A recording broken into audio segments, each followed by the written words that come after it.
Good morning, welcome back to my channel. আমার চ্যানেলে সকল দর্শক বন্ধুদের জানাই নতুন সকালের শুভেচ্ছা। আজকে অনেক দিন পর আবার একটা ব্লগ ভিডিওর সাথে চলে আসলাম। আর কয়েকদিন না প্রচুর পরিমাণে গরম পড়েছে। বর্ষা চলে এসেছে কিন্তু গরম আর পিছু ছাড়ছে না। তাই জন্য রাতের বেলা একটু মিচড়ি আর মৌরির জল ভিজিয়ে রেখেছিলাম। আমরা এটা রেগুলারই খাই, যেহেতু ছেলে সকালে স্কুলে যায় তো, আর অনেকটা সকালে উঠতে চায়, সকালেও কিছুই খেতে চায় না। এক গ্লাস শরবত আর নয়তো কোনো দিন দুটো বিস্কুট, একটু দুধ খেয়ে চলে যায়। আর এখানে ওর আমি টিফিনটাও রেডি করে নিয়েছি, আর ওর বাবা এখন ওকে স্নান করাচ্ছে। আর চিনি দেখো, আমার ছেলে যখনই ঘুম থেকে উঠে পড়বে ও ঠিক তখন উঠবে। আর এখনও কিন্তু খাঁচায় থাকে না, আমার ছেলে যেখানে ঘুমোয় তার সাইডে ও শুয়ে থাকে। আর যেখানটায় শোবে সেখানেই থাকবে, নড়াচড়াও করবে না। একদম ছেলে যখন সকালে স্কুল যাওয়ার জন্য উঠবে ও ঠিক সেই সময়টা থেকেই উঠে পড়বে। আমার ছেলে স্কুলে চলে যাওয়ার পরেও আমি একটু রেস্ট করি, কিন্তু ও আর ঘুমোতে দেয় না, সারাক্ষণ চিল্লাতে থাকবে মা ও মা, মা ও মা। এত সুন্দর লাগে না শুনতে। আর সারা দিনটা ও সবার কাঁধের মধ্যে ঘুরে বেড়াবে। ওকে যতই নামিয়ে দাও ও আর কোথায় বসবে না, সেই কাঁধের উপরেই বসবে। কি রান্না করছি না করছি সব দেখবে, আর মাঝে মাঝে ডাকবে মা ও মা। আমার ছেলে ওকে অনেকটা ছোট এনেছিল, আর মাত্র হয়তো 2 মাস হয়েছে ও আমাদের বাড়িতে এসেছে, তারই মধ্যেও কথা বলে। কোনোদিনও ভাবতে পারিনি যে এই পাখি আবার কথা বলবে।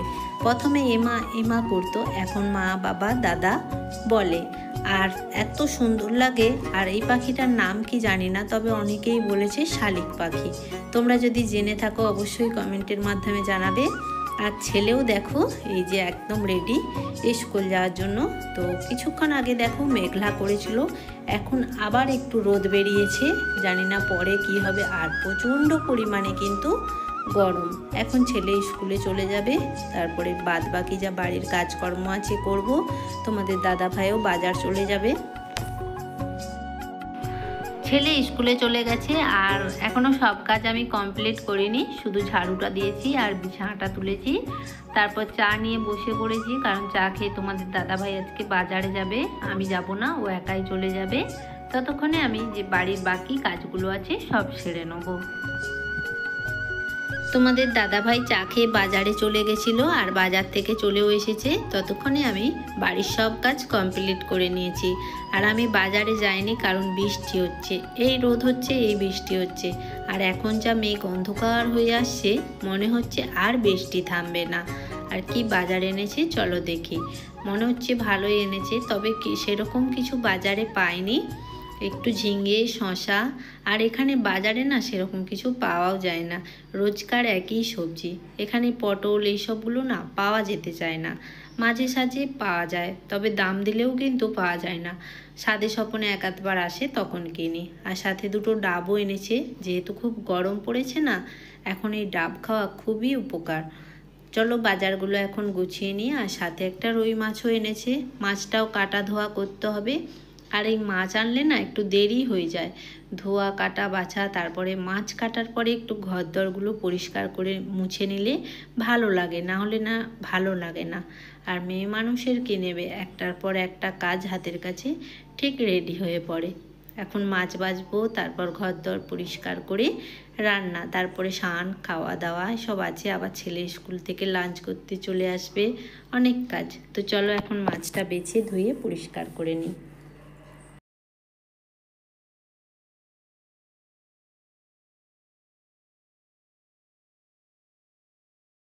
মাছটা ধোয়া বাছা কমপ্লিট। আর এখানে আজকে এই যে 5 পিস মাছ রান্না করব, সাথে একটু সবজি বানাবো। এখন সবজিটা কেটে নেব। আজকে ঝিঙে আলু কাঁচকলা এইসব দিয়ে একটা সবজি বানাবো ঝোল ঝোল মতো, আর ওই মাছের ঝাল করব, এটা দিয়েই খাওয়া হয়ে যাবে।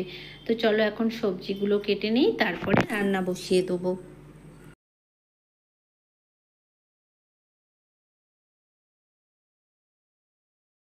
এদিকে দেখো রান্নাঘরে এসে রান্নাও বসিয়ে দিয়েছি, ভাতটা প্রায় হয়ে এসেছে।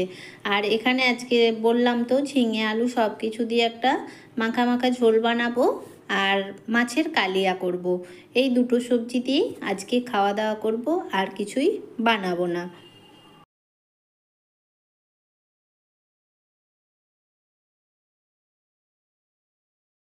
রান্না বান্না কমপ্লিট করে নিয়েছি আর এখন এই যে গ্যাসটা পরিষ্কার করে নেব।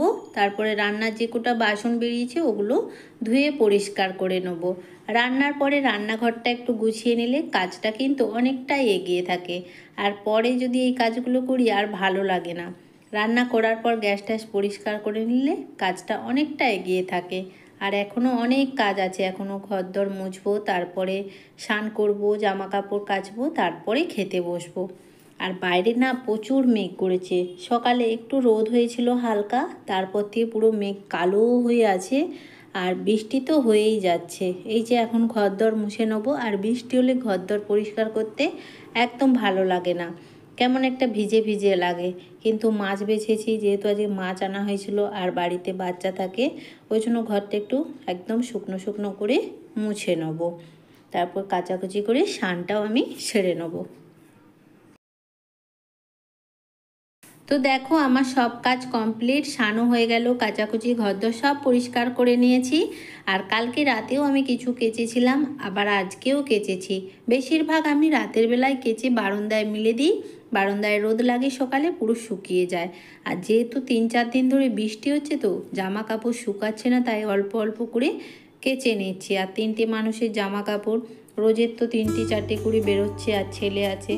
তো চলো এখন স্নান টান কমপ্লিট, এখন খাওয়া দাওয়া করে একটু রেস্ট করব, তারপরে একটা জায়গায় যাব।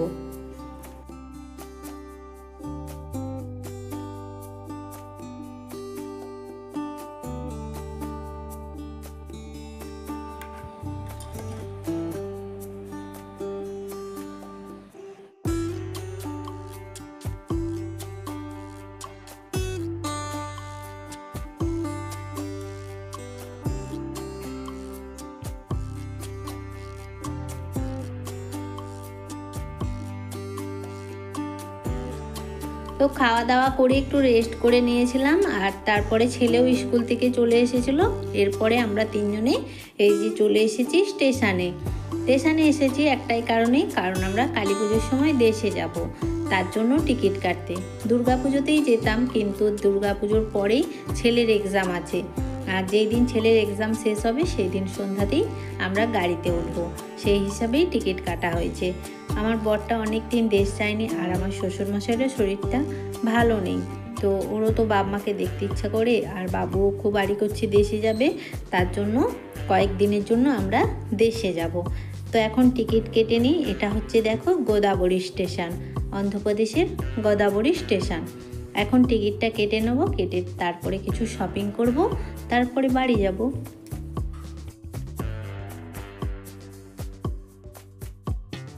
টিকিট কাটার পরে এই যে দেখো সোজা চলে এসেছি শপিং মলে। এখন কিছু কেনাকাটা করব, তারপরে সোজা বাড়ি চলে যাব। আর কি কি কিনি, কার জন্যে কিনলাম, সব কিছুই যে তোমাদের সাথে শেয়ার করব। তো চলো এখন কেনাকাটা করে নিই।